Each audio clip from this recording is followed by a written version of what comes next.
Štai aš siunčiu jūs kaip avis tarp vilkų. Neretai galvojame, kad vilkai yra kažkur aplink mus.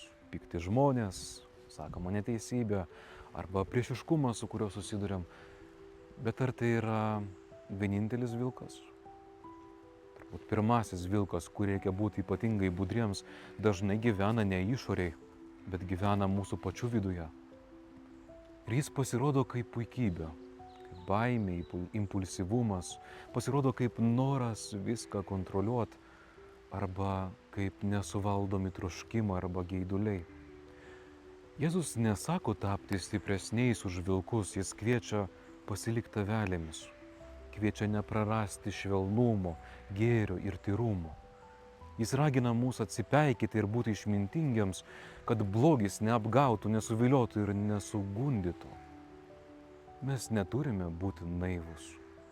Mūsų viena iš užduočių yra kasdien mokytis atpažinti blogį ir neleisti jam užvaldyti širdies.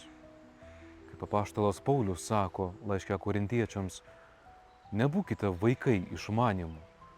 Verčiau piktybė būkite kūdikiai, o išmanimų subrendę žmonės.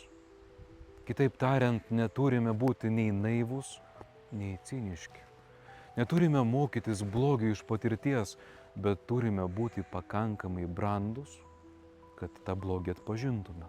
Brandus, kad neleistume jam valdyti savo gyvenimo. Juk tikras stiprumas slypi negebėjime nugalėti kitą žmogų, bet gebėjime pirmiausia nugalėti save. Prieš pradedami kovą su pasaulio vilkais, leiskime Kristui pažaboti tuos, kurie dar gyvena mūsų pačių širdyje ir melskime viešpatį, melskime jį, kad duotų širdį, kuri būtų tyra kaip balandžio ir protą, kuris būtų budrus bei išmintingas. Palaimintos tau dienos.